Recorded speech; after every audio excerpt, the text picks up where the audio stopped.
We are actually live now. We've had a few, as we normally seem to do, a lot of technical issues, but hey, we managed to get around them. We're a little bit behind, but fantastic. So welcome to everyone who's come on to the live today. We had a change of special guests, and this amazing coach decided to pop in, and literally without warning or anything, we went through an interview and she was absolutely amazing. You will hear from her in a minute, as soon as we get ready through the rest of our show. So welcome back, everyone. Today we'll be looking at where's the best place to look for that long-term partner. Okay, so this is a question mostly everyone has asked themselves at some point. And it's where, we don't always like meet them in the best places. So we don't want to look at, we don't mean like the just a hookup or a date or a situationship that's going to only last 5 minutes. We mean something that is going to be long lasting, the real thing. Yeah, absolutely. So, brilliant. And as we're going to be looking at this, both as a statistical, I can't believe I got the word out, angle, and what actually works from a coaching and real life perspective. Because these things don't always line up neatly, do they, Carl? Not at all. So some of the most common places to meet people are not necessarily the best places to meet and build something meaningful, and vice versa. So what does the data say? Let's have a look. So over the last decade, the biggest shift has been towards online dating, which Stanford and other research groups show that 40% of the heterosexual couples met online. Okay, so I mean that's kind of wild, as back in the early 2000s it was only 10%. Exactly. So apps and websites are now the most common way of meeting others. That includes long-term partners, marriages, and actually casual dating. But here's where it gets interesting. Just because it's common doesn't mean it's effective for everybody. No, I think it's a huge point from a coaching perspective to explore. Yeah. I guess after online dating, the next most common, I would say, one is through friends, followed by work and shared environments such as schools and activities. Yeah, and that's been pretty consistent over the last, many decades. Yeah, I would say that they have. So meeting through friends, basically your social circle, is still one of the strongest sort of predictors of long-term compatibility. And why do you think that is? Do you think it's because there's a sense of some safety and to an extent that they're pre-vetted by the people that you're around? Yeah, I would say so. I mean, they can only vet so much, I guess, because they haven't got the computer systems to do that. But your friends have already filtered for people that are somewhat aligned with your values, your lifestyle, and your social vibe. Okay, so let's put our coaching heads on now and look at it from a coaching perspective. Yeah, let's shift gear and look at what in real time we should be looking at and where. And this is where I'm going to drop something in that's quite controversial. Ooh, go on. The best place to find a long-term partner isn't actually a place, it's an environment. Okay, so you have us all intrigued with this one. So what is the key distinction?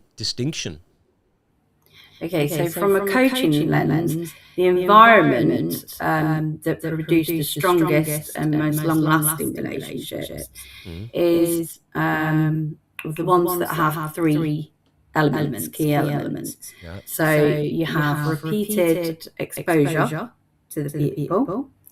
You have shared values, and it has to be low pressure. Okay. So we can break that down a bit more. Repeated exposure means you see each other regularly, which is huge. Attraction in a healthy relationship grows over time. It doesn't it's not instant. So this is why workplaces, gyms, classes and clubs, etc. can be powerful. Yeah, exactly. That's where dating apps, you have one meeting place, which is high pressure, and often you make snap judgments. Okay. So basically deciding someone's long-term potential over a 40-minute coffee or whatever. Yeah, it just doesn't work. It's not how humans evolve, and it's not how we choose relationships.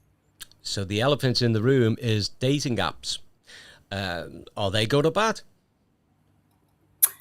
Well, yeah, it is a bit. The short answer is that they're simply a tool. They increase your reach, so people that you wouldn't normally be chatting to and you wouldn't see in your normal day-to-day life. But other than that, you really have to be careful with them. Yeah. So they can also introduce choice overload. And the danger is then you might have too many options and no clear vision, which studies show then people are less likely to commit. Yeah, and unfortunately, keep you on the hamster wheel of looking for a better option.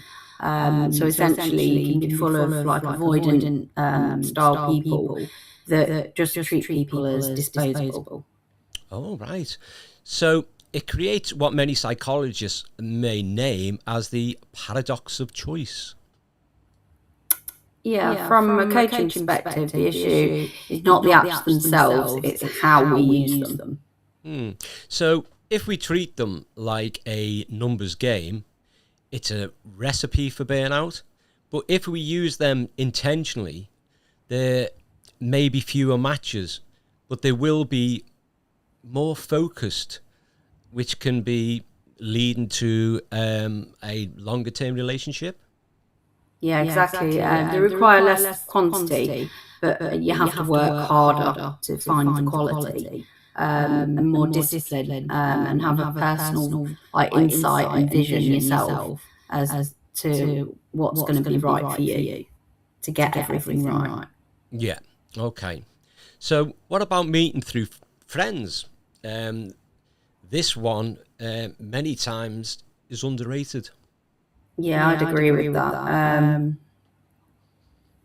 Okay. So even though it's not as dominant as apps, relationships found this way tend to be more stable. Yeah, because entering into it like that, you've got context already. You already know something about the other person. There's a layer of social accountability there when it's within your social circle, and there's an overlap there. Yeah. So also, I guess attraction can grow more naturally. So nobody is forced in a romantic frame immediately. Yeah, exactly. So you might meet at a dinner or a party or a group event or whatever. So you're having shared fun times. Yeah. Okay. So again, from a coaching standpoint, one of the simplest strategies is just to say yes to more social interactions. Yeah, it sounds pretty basic, but it's very effective. So how about shared activities or work? This is where again it's interesting because workplaces used to be one of the top rated places to meet people, but now it's with more caution than that. Okay. So what do you think changed? I mean, they're still in the category, but with more caution? Yeah. I think it's because it's like due to professional boundaries being in place, basically. But underneath that, you've still got the proximity, the shared goals, the building of connections. So the same applies to hobbies and fitness and classes, etc. It's all the same, basically. So these environments are seen as gold from a coaching perspective. So why, you might wonder, I mean, why? Why would you wonder, Tracy? Quite simply because they combine all three elements that are needed. So the repeated exposure, the shared values, and the low pressure interaction. In short, you can build something that's really truly special and built to last at the end of the day. Yeah, absolutely. So, so I guess you're not there just to find a relationship. You're there because you already are interested in the activity, which is definitely helpful. And so it's something to share. Yeah, which at the end of the day makes you more relaxed, more authentic, and more attractive to the other person at the end of the day. Okay, so yeah, more attractive. I kind of get that. So here's one we haven't addressed: the chance encounter. So we must talk about bars and clubs. Yeah, let's have a look at that. Okay, well, they are often seen as the classic meeting place. I'm sure we've all been there. And I don't think I'll go there anymore, but statistically, they are not where most long-term relationships start. No, that's because they are high noise and only focused on immediate gratification. You know, you only really go there, you're wanting the one thing, you know, you go there with the intent to meet somebody and, you know, do the hookup thing, and that's that. Instant, and then it's gone in the next second. So does that mean it's impossible? No, I wouldn't say it's impossible, but it's just that you're less likely to build something that's going to last. Yeah, I can see that. So from a coaching angle, we would say that the environment is the issue, quick judgment and surface level interaction. Yeah, and if you compare that to somewhere like a hiking or book club or something that's very different and dynamic, you know, you're going to get a better connection in those places. So that said, chance encounters can happen anywhere. Cafes, supermarkets, transport, literally anywhere. Yeah, but you can't rely on randomness if you're going to have a strategy for meeting somebody. You're just not going to be able to rely on it. Yeah, okay. So if the aim is to increase probability of successfully finding a partner, that's the way to go? Yeah. The real takeaway from this, if you zoom out and look at it holistically, is that the one best place to meet your partner isn't a place, it's an environment that you create to increase and have better chances. Yeah, I love that holistically. Fantastic. And just so everyone out there is clear about these, so they are places where you meet someone regularly, you share something meaningful, okay, and finally you can interact without pressure. Yes. And if you build your life around this, you'll naturally increase and create those opportunities to meet people instead of chasing the outcome, and you'll be creating the right conditions to build it and build that foundation. Okay, absolutely. So enough chitter-chatter. This is the time that we're going to now bring in our amazing guest. So special guest time. And I like saying without further ado, I can't help it. I'm trying to get that out of the context of my literary library that keeps coming out with all sorts. But we have an amazing coach, and I will explain this as we go on. But welcome to Danny Smith. So yeah, hi again. This is the section where we interview a special guest. So we have a brilliant special guest coming on today. Her name's Danny Smith. Now, Danny Smith, her specialised area, as well as being a life coach, and her interest in NLP and things even further and wide to that we haven't got enough time in life to discuss.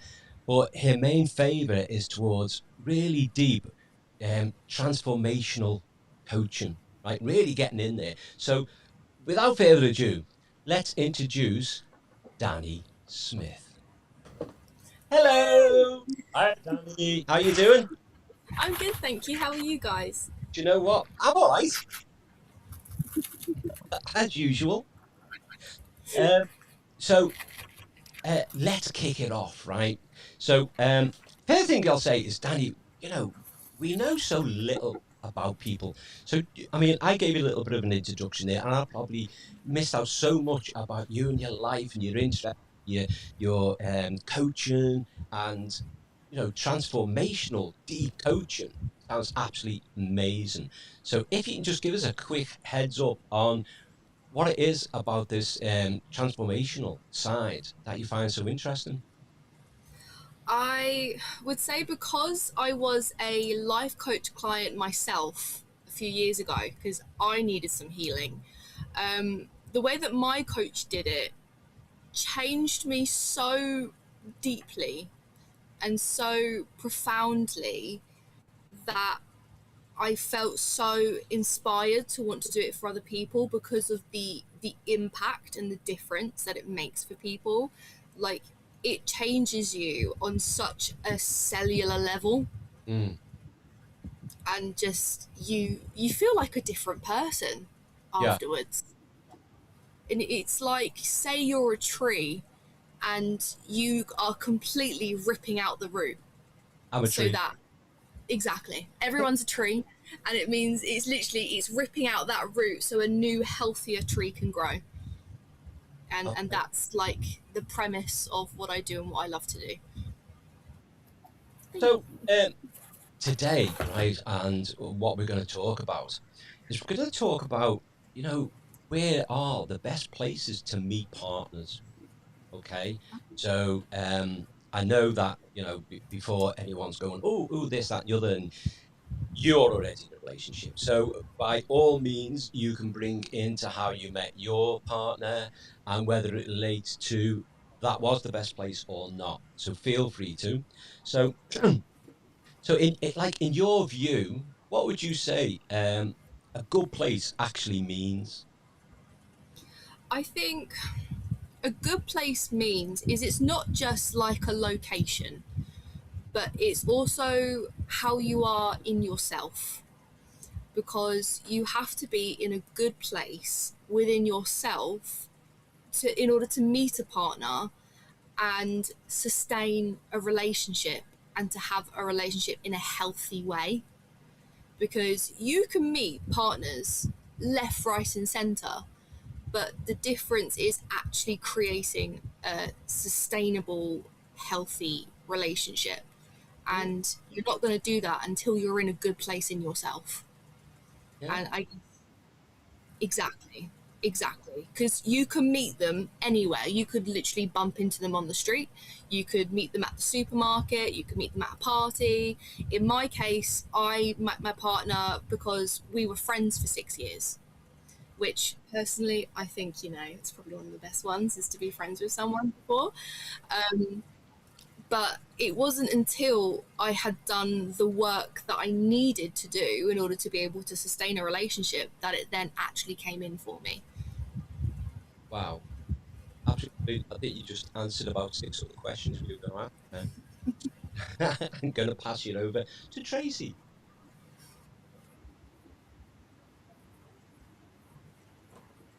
No, not at all. It's all about mindset.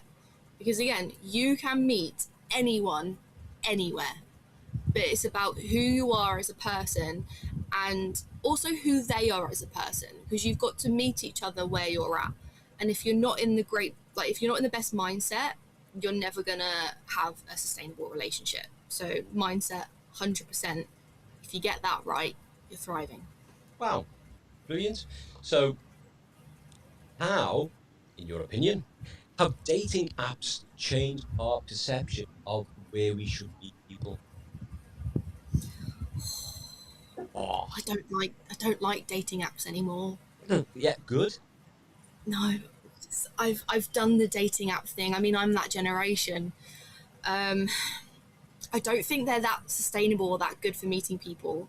At least in my personal experience, I know for other people they've been brilliant and they've met, you know, their soulmate through dating apps. So I'm not gonna completely like shit on that because it does work for people.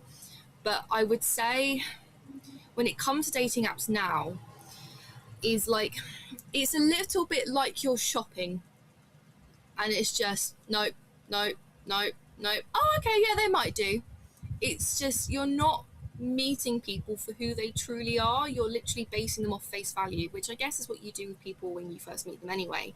But I just feel like dating apps are just a lot more brutal, and you end up meeting some really, really weird people on there, and you don't realise they're weird until you end up actually meeting them and you wish you never went in the first place. Yeah, sorry about that.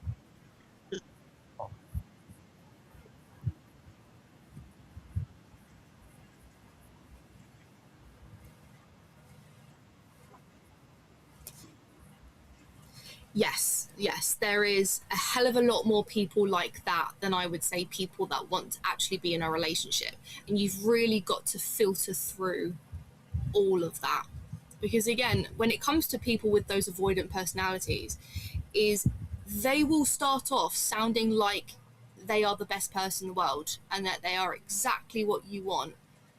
And then the second they get what they want, they leave. So then you end up getting hurt. So yeah, there's definitely a lot of them, and you've definitely got to kind of find your diamond in the rough of who's actually there for the right reasons. Mm.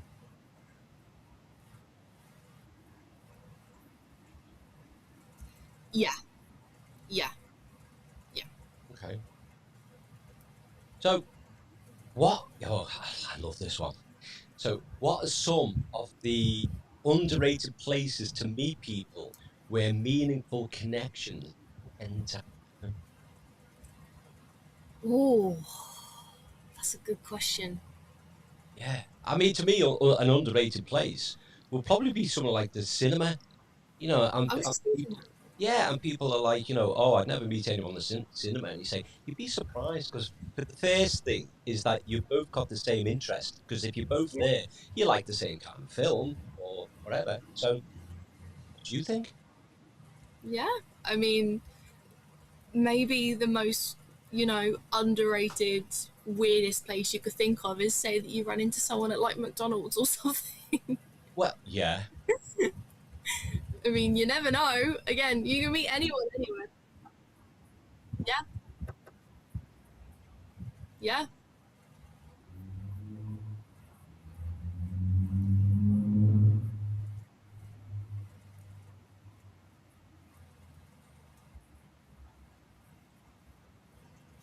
Probably not.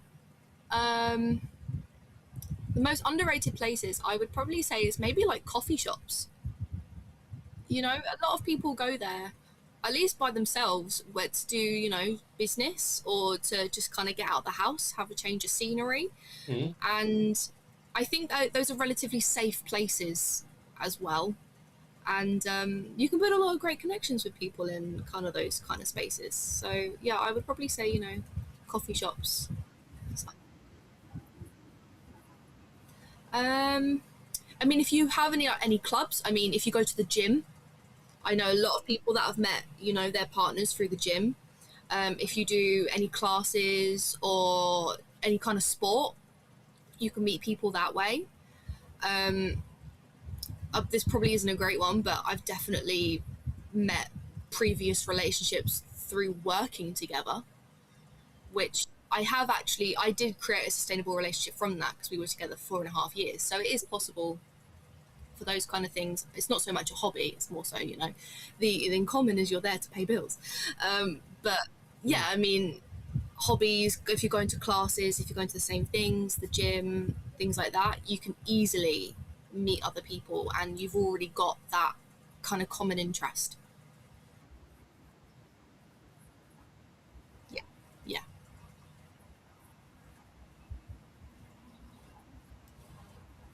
exactly, exactly. So if you were to give a percentage on on meeting people, would you say that shared interests or pure chance meeting, which what would the percentage be? So shared interest or chance? Mm, Ooh, I would say, based on my own experience, shared interest is a higher percentage than by chance. yeah. Um, I would say maybe like 80% is more to do with shared interest because you got to give, the by chance meetings a chance. Oh yeah. Um, but yeah, I would say it's quite a high percentage. I know more people, and also through my own experiences, that it's been through close proximity, that kind of shared interest, or at least that shared goal, that's created more connections.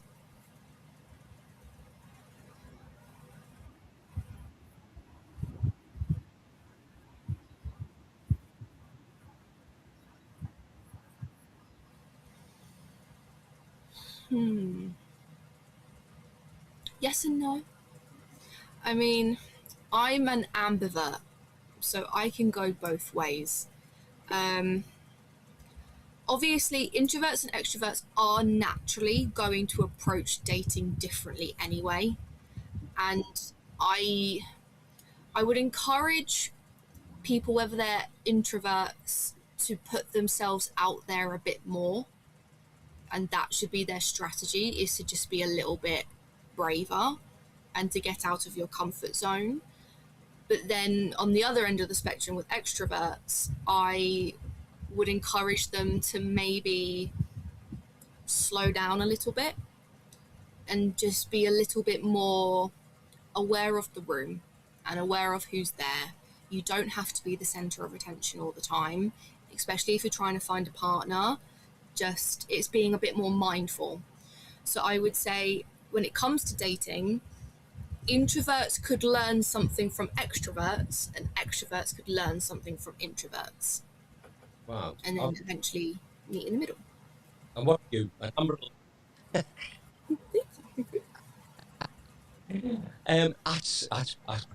That's pretty cool. So, how can someone? Do you know what? You've got some absolutely amazing answers. So, how can someone choose an environment to meet someone that aligns with their personality rather than forcing themselves into another situation? Well, at the end of the day, you ultimately do want to find a partner that has some kind of common interest with you. So going into those spaces that you already love will give you a higher chance of meeting someone that has that shared interest. Yeah. So for example, with me, I'm a very spiritual person. I love to attend like spiritual gatherings and meditations and stuff. Yeah. If I wanted to find a partner now, I would feel more inclined to go to those kind of spaces where it's like mixed genders, to find someone that has that clear common interest that also means a lot to me. I would enter spaces that you're interested in, but they mean a lot to you. Because again, you can have some shared interests, and if they don't have the shared interest, like, oh yeah, that's fine, we're opposites.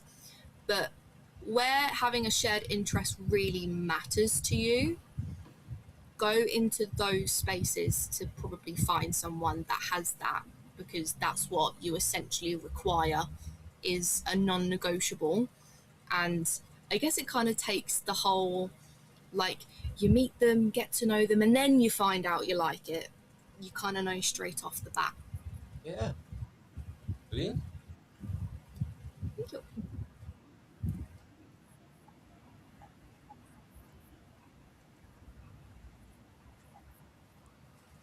What places? I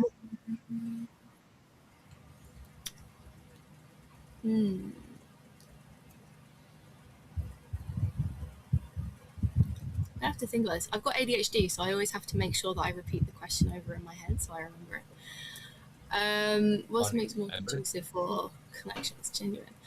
That's a good question. What environments? I would say it's got to be. I wouldn't exactly advise environments like clubbing that you're going to find genuine connections.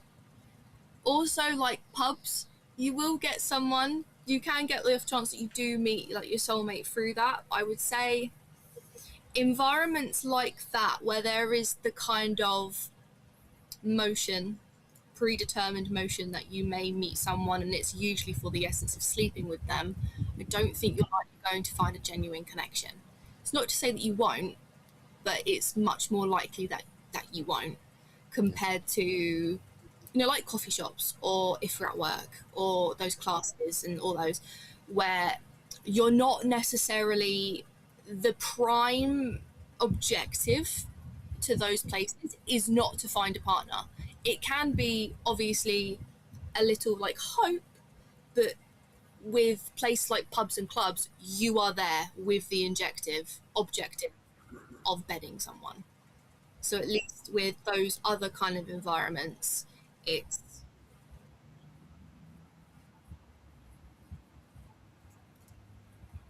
yeah, yeah, yeah, yeah, yeah, exactly. So, do you think it's easier to meet someone when you're alone or with friends? I would say with friends. The majority of the partners that I've had, and even obviously with my current partner, was with friends. Yeah. And I feel like when you're with friends, you don't have to have your guard up so much, because when you're on your own, especially if it does end up being a stranger, you will naturally have your guard up. But when you're with friends, you feel a lot more safe, you feel a lot more in yourself, and you feel a lot more open. So I would say it is better with friends, but it doesn't mean that it won't work if you are on your own. I guess it depends. Like, say for example, you are going to the gym on your own, and then you meet someone there that is also on their own. Maybe you see each other there quite often. Then you might end up forming a connection that way. But you've got that familiarity of, oh, I see this person here quite a bit. I know that they're all right. Yeah. So I guess it depends, kind of like on the circumstance as well. But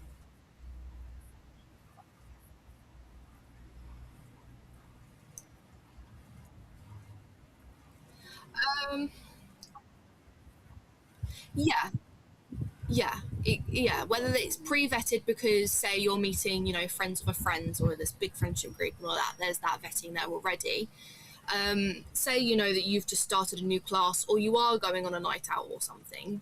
You know that you haven't necessarily met these people you're going to meet yet, so the pre-vetting isn't there, but you know that you're with your friends, and if you need a get out of jail free card, they're going to be right there with you. Okay.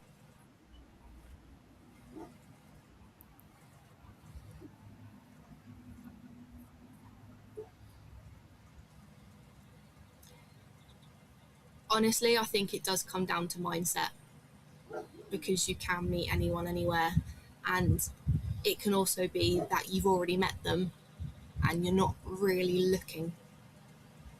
I think it does come down to mindset, honestly, because when you have that belief of, I can't meet anyone anywhere, it's just never going to work for me, your brain will look for evidence of that. So because it's looking for that evidence, it's going to find the evidence of, well, I can't meet anyone anywhere. The truth is, you can.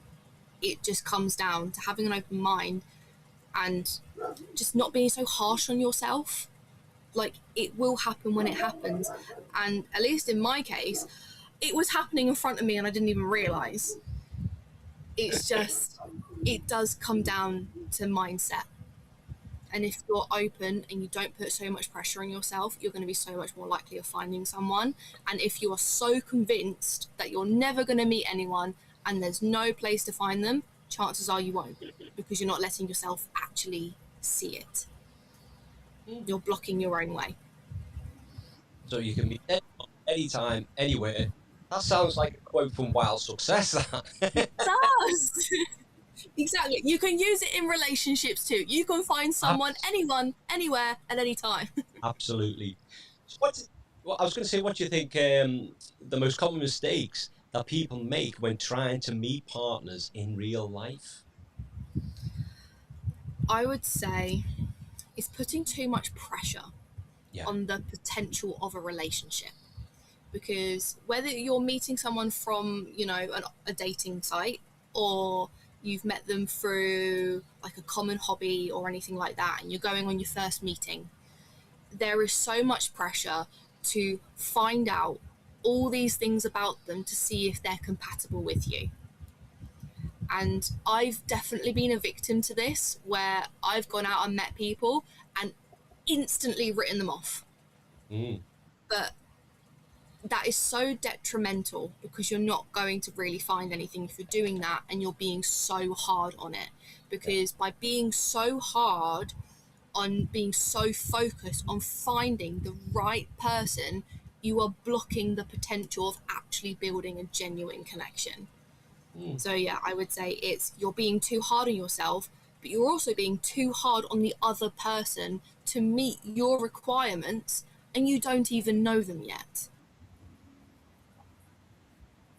Yes. Yeah.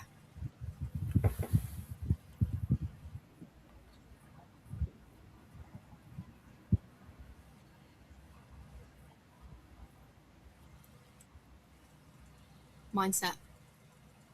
It all comes down to mindset. That was the biggest game changer for me. It is, get yourself right.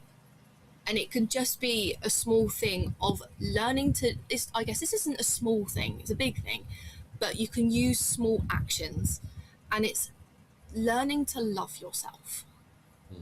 And it could just be that you look in the mirror and you don't say horrible things about yourself. Or it could be that you just, it's so hard to do, but something like that makes a massive difference to your confidence. And confidence is something that really attracts a partner. If you're just a soppy mess all the time, you're not going to attract anyone. But if you can come with a bit of confidence, and even if it's a fake it till you make it, it does make a difference. And it could even just be that you just take a little bit more care of yourself. Like whenever you have like a bath or a shower, maybe you wash your hair just an extra time, or maybe you shave, or you do something that makes you feel nice. You've got to start from the inside in order for it to be reflected outwardly. So I would say, yeah, the small thing, but the most beneficial thing in the world that you can do is your mindset, and actually learning to love yourself. Because no one's going to love you if you don't love yourself. So you'll be glad to hear that is our questions, right? Okay. We are very time bound, so which is absolutely fantastic. I love some of your answers, are amazing. Well done. It's been an absolute privilege having you on. Would you like to add anything before we say our goodbyes? I'd just like to say thank you for having me. I've had fun. And if anyone wants to, have some really, really deep transformational coaching, hit me up. Yeah, so we will definitely be putting some of your contact details at the end of the podcast and that. So if you wish and you want to send me your details that you want advertising, then we'll certainly put that on there for you. Great. Yeah, thank you for having me. Been a star. It's great. So everybody, there you go, Danny Smith. What an absolutely amazing person, an amazing coach, and we'll see you soon. Thanks, Danny. Thanks, guys. Bye. So There we have it. That was this week's mistake. I will take full responsibility for that audio hitch, but it will be sorted out in post-edit, and hopefully it'll all be great, and you can hear the sweet tones of Tracy asking her questions. I should have maybe shouted out and say, Tracy, do a voiceover. Ask the questions again. And watch your lip sync, see how good you are at it.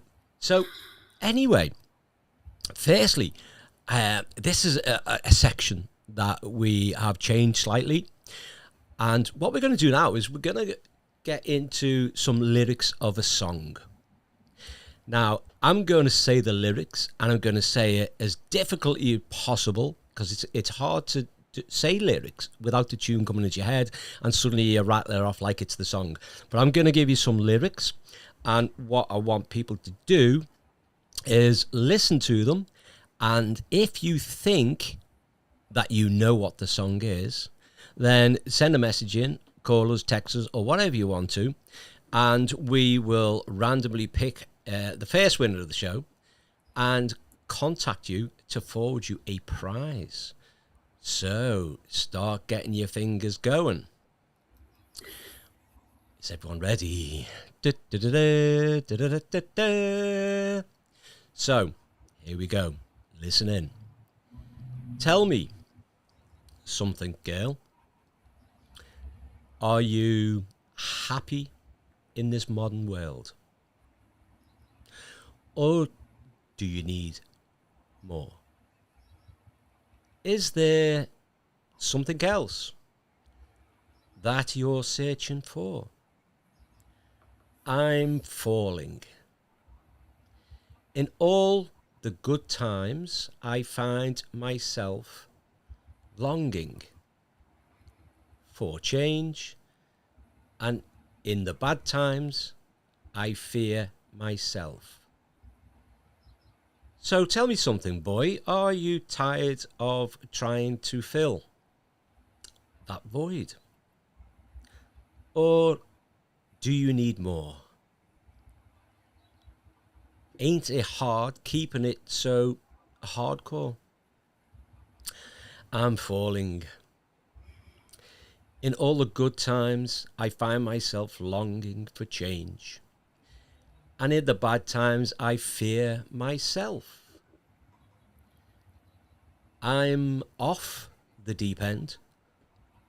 Watch as I dive in.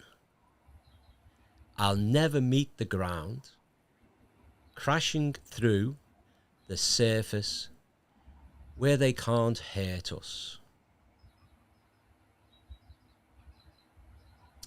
So, what do you think of that? So, without saying the name of the song, Tracy, and we see that it's a love song. Yeah. So, at its core, it is confusing and it's comment on modern life. So, what would psychology say about this? So it's basically it's a song about vulnerability, and self-doubt, and fear of staying stuck in the same situation. The opening is the question is being about are you happy in the modern world, basically, or are you searching for something else? It refers to a person noticing that their normal success in the day-to-day life or routine hasn't brought them the fulfillment that they are looking for, and it's really a comment on emotional honesty. The line about being off the deep end, it captures from a psychological perspective the idea of taking a leap, doing something that is personally risky for that person,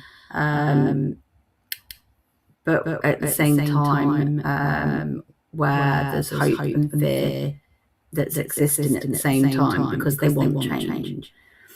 From a coaching perspective, it's powerful as it reflects that there's a real growth pattern there.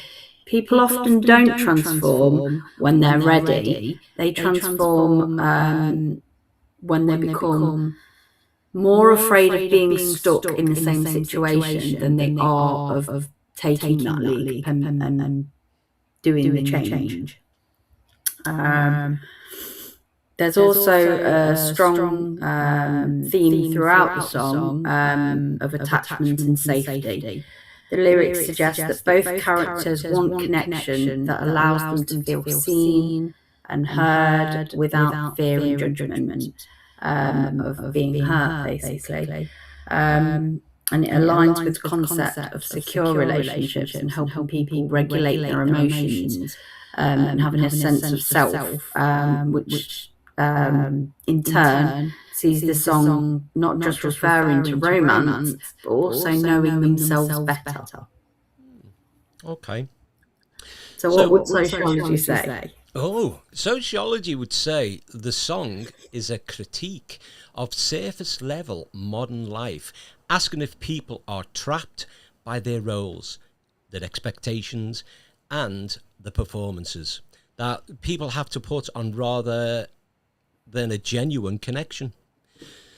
So this resonates with a broader cultural feeling that life can become very busy, but emotionally it's empty. The song also refers to how society judges differently depending on status, image, and people's roles. Audiences often connect to the song beyond a romance or romantic plot to share frustration with what life often reduces us to, right? Squashes us down.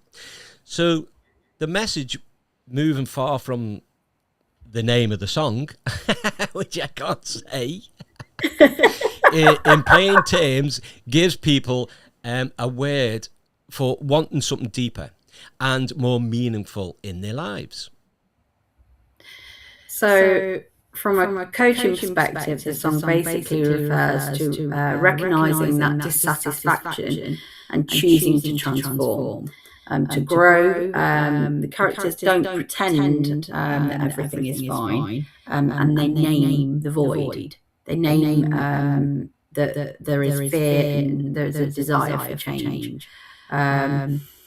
In coaching, this is huge because really that's the first meaningful step that anyone can make when they want to be honest and have awareness before they take any action to move forward. Okay.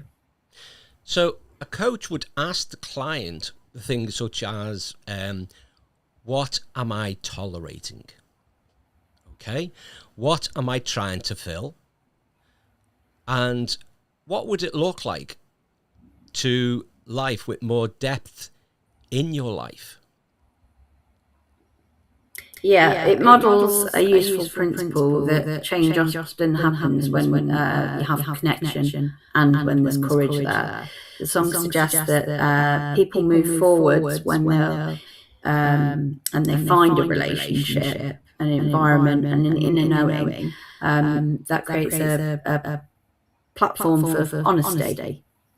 It doesn't refer to another person fixing the other person, but it does suggest that growth happens better when they find that person to feel seen by, feel heard by, and feel supported by. So as a partner, so that they grow together. Overall, this song operates on 3 levels. It's a love duet, it's a statement of self-transformation, and it's a critique, of course, on the notion of superficial living. Through the eyes of us coaches, the song is about choosing authenticity and isn't just a simple love song.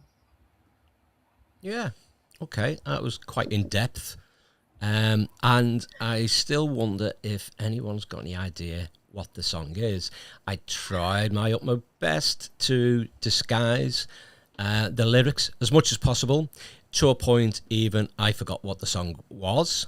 But If I forgot, then, and I've made it difficult, then my job was done. I think most people might have picked it up because it's quite a popular one, isn't it?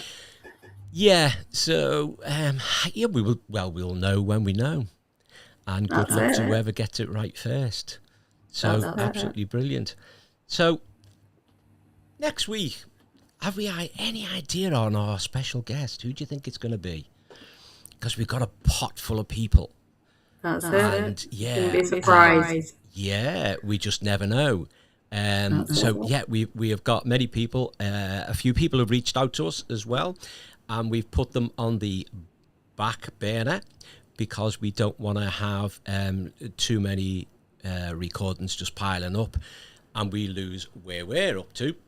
So we're still on the subject of relationship and relationships, and this particular one, this episode on the places to meet people and find people is really intriguing, because I would imagine as well is that we can say about pubs and bars are terrible places, but most of the male younger generation, if not the female younger generation, do tend to go to these places, and they will hitch up. And I like to say unfortunately, but that's because of my generation. Now, I'd have probably thought in my head the same things that they're thinking now, is that, they're looking for just a bit of fun, and they tend not to be looking as forward as we do now. In the respective relationship. So when they go out, they're not looking for their ideal partner for a lifelong relationship. What they're looking for is possibly just fun, a bit of fun for the night. They take down their I don't even know what to use anymore, whether it be a TikTok, an Etsy. I don't know how they're going to communicate anymore, but I imagine WhatsApp is still the latest craze that people are going to use to contact each other. And obviously with WhatsApp, it's got a I'm not going to speak to you anymore button, which is your timer, and then that could be the end of it. So they get a message, where are you? I'll meet you such and such a place. And 12 hours later, the message is gone. They've had their fun, and no one knows anyone anymore. That's the end of that. I think it very much depends on the time of life, doesn't it, that you're at, as to what you want, really. But yeah. I mean, if you are seriously looking to date and you are navigating that lifestyle at the moment, then definitely share out this episode, because I think it is important to hear where it is better to meet people and what conditions it's better to meet people under. If you are looking to have something more stable and healthy and long-lasting, because you definitely won't find it by just sort of going for the random meets, because you're just not building you're not creating that right environment for that. No. I kind of get that. And yeah, it's I'm more of a. Oh, in fact, I don't know what I am, to be honest. I don't know what category I'll put myself into on if I was going to find the perfect place. But I like the idea on when Danny was mentioned, like, coffee shops and things like that, and I thought, oh yeah, it's really quite a chilled, almost romantic place that you can meet. But on the same time, when I was thinking about coffee shops, for some reason I had that funny little chain of coffee shops that really sell them £1 pasties and things, and I thought that's not going to be the place. It's got to be a bit more upper class to meet. I don't know. I don't think it really matters about. Well, it depends on the person about where they want to date you or whatever. Because don't forget, it's not really about the place that you go and you have your dates or whatever. It's about the company and about what you've got in common and what you can talk about and how much fun you can have together. And how you talk together, how it flows together, how you bounce off each other. If you've not got that connection, then it doesn't matter where you are. You're just not going to have it. I mean, it might build over time, but there's got to be something that connects you. And if you haven't got that, then you're not going to have a foundation to build on. Yeah. And I guess where Danny was saying that she met her partner while they were friends for, 6 years? 6 years And she wasn't aware that it was building. She wasn't aware that it was happening because it was happening so slowly. Well, I think 6 years is pretty slow, yeah. And hats off for that going that long and then realising, somewhere down the line that, oh my God, this could actually be something.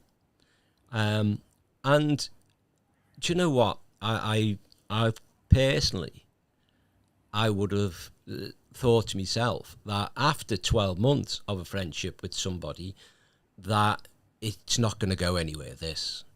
And I guess you wouldn't even be looking at that as well. It'll just be your mates, and that would be going on in your head all the time. And your presumption will be that would be going on in their head all the time, that there's never anything there. But not necessarily. My question is, which one buckled first? Who let the cat out the bag?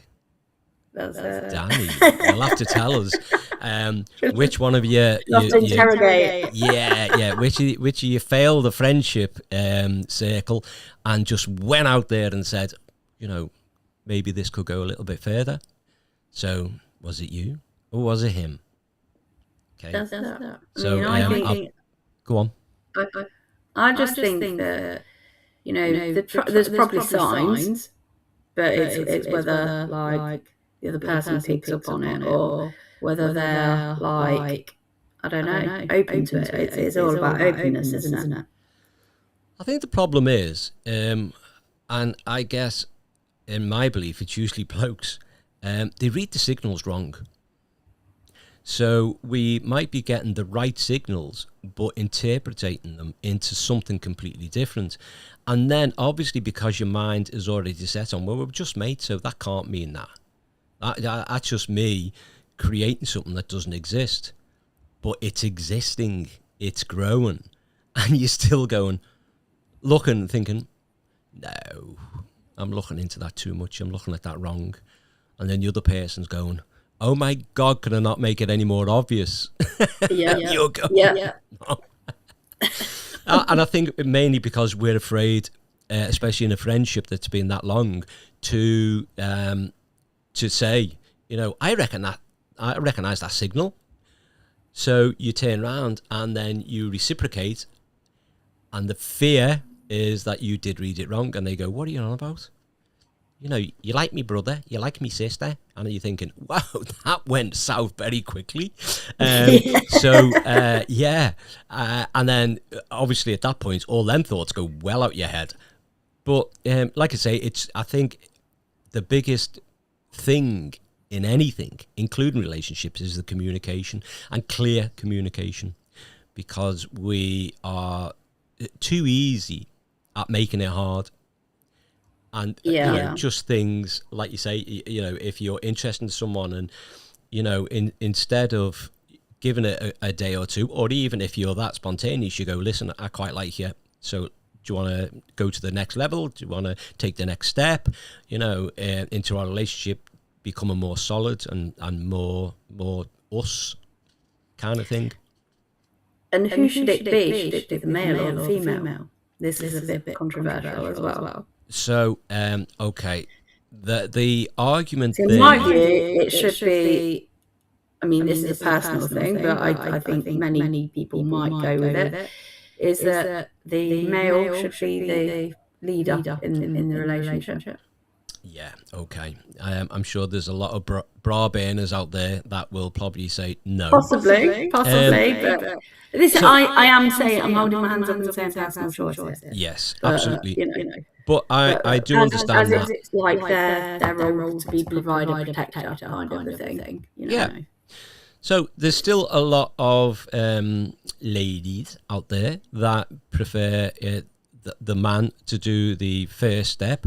They prefer the man to open the door. They prefer the man to pay the bill.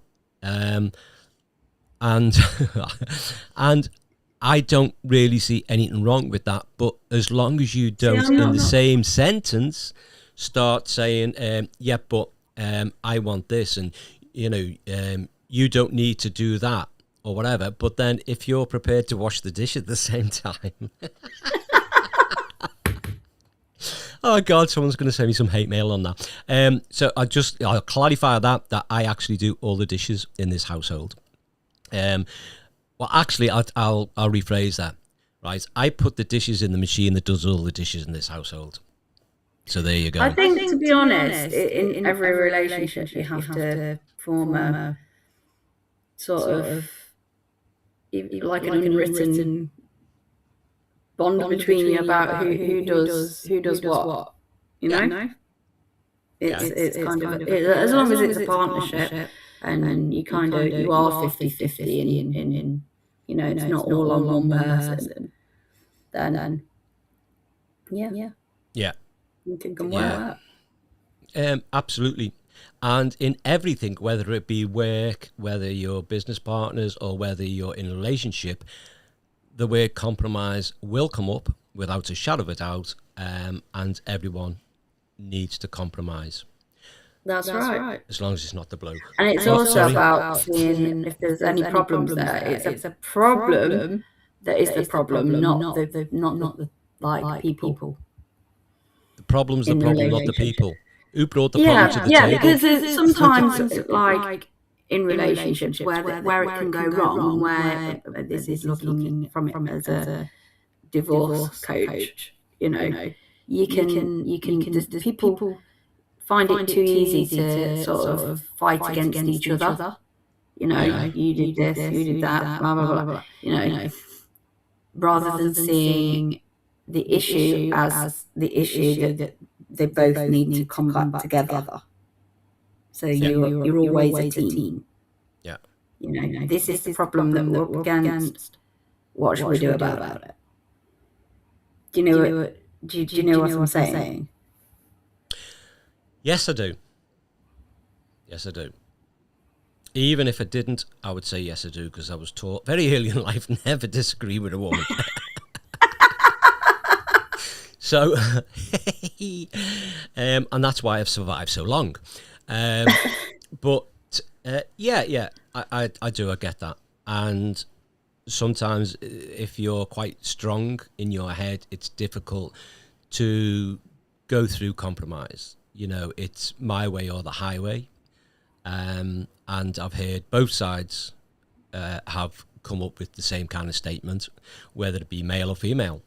But I do find, like I say, getting back to the younger generation, that my way or the highway, or sometimes the byway, is used a lot more than when I was their age.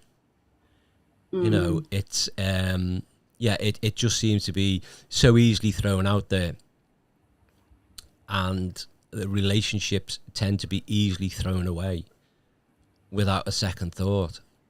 And it's kind of worrying, because personally, I would say that if you find it easy to throw a relationship away, then it kind of shows what kind of person you are on a psychological basis. I don't care.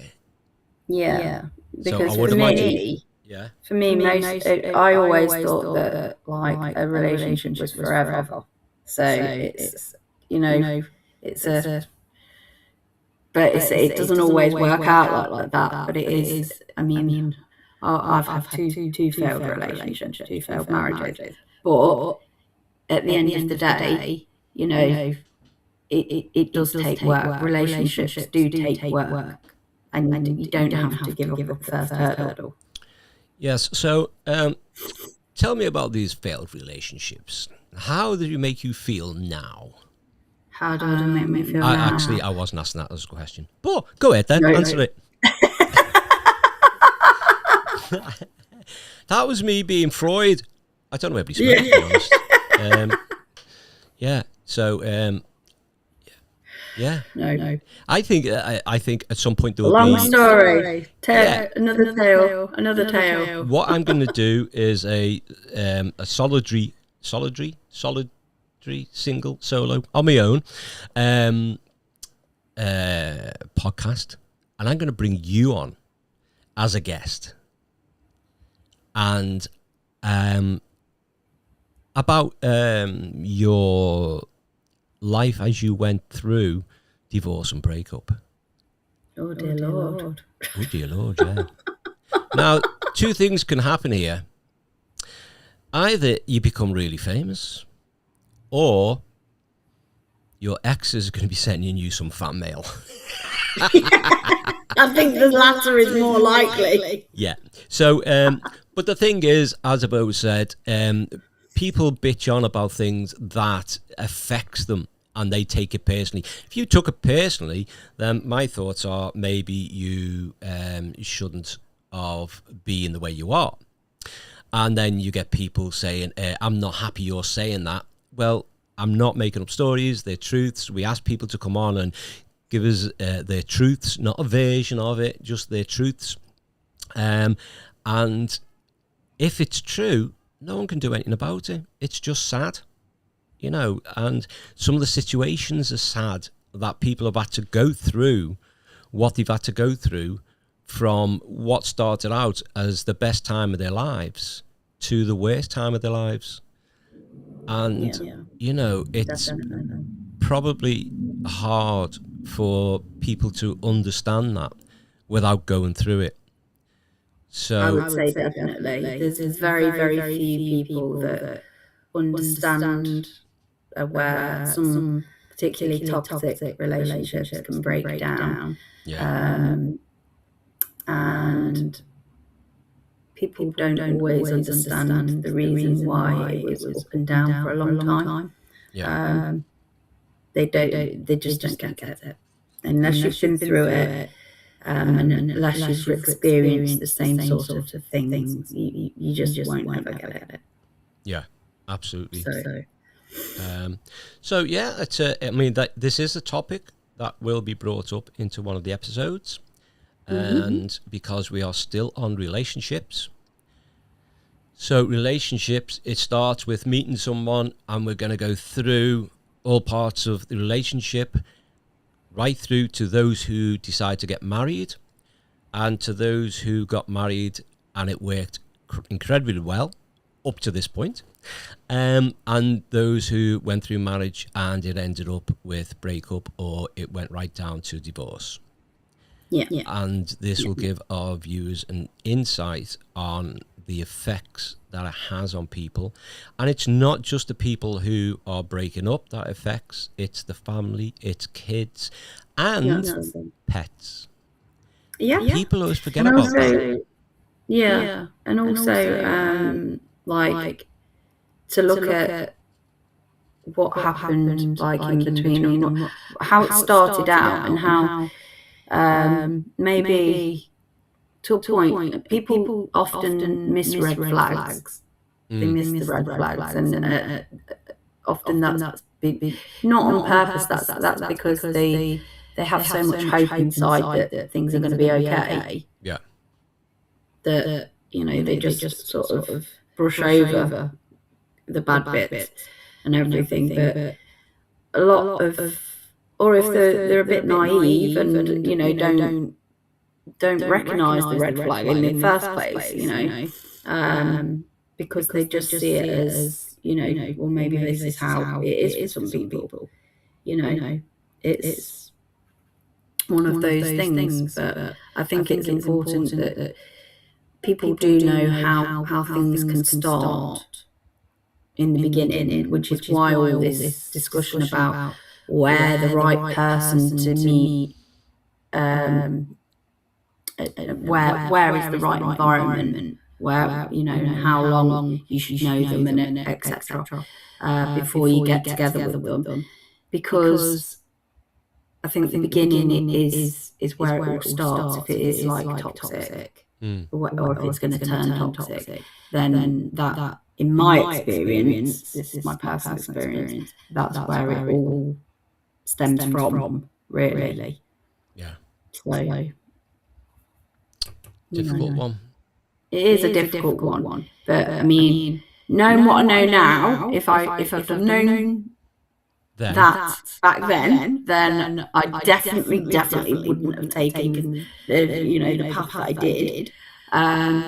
But you live and learn, don't you? And then you have to decide what you do with that.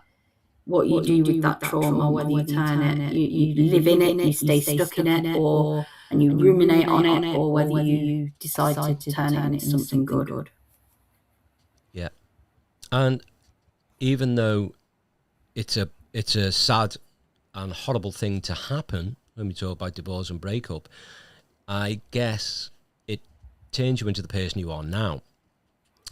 And hopefully it's gone down the road where it's turned you into a stronger person. And as you say, a person that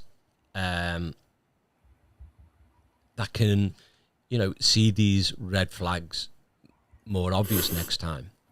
Yeah. I think that's going to be an interesting session when we do that. But so at this point, I think that we will call it a day. Because it's very hot. And I think that... melting. Melting, definitely. So I think it was a good, interesting show. I'm going to sort the audio out. And on YouTube, the audio will be set on there. So we won't look at you doing your miming. So see you all then. Have a great time. And I shall try not to shoot you, by the way.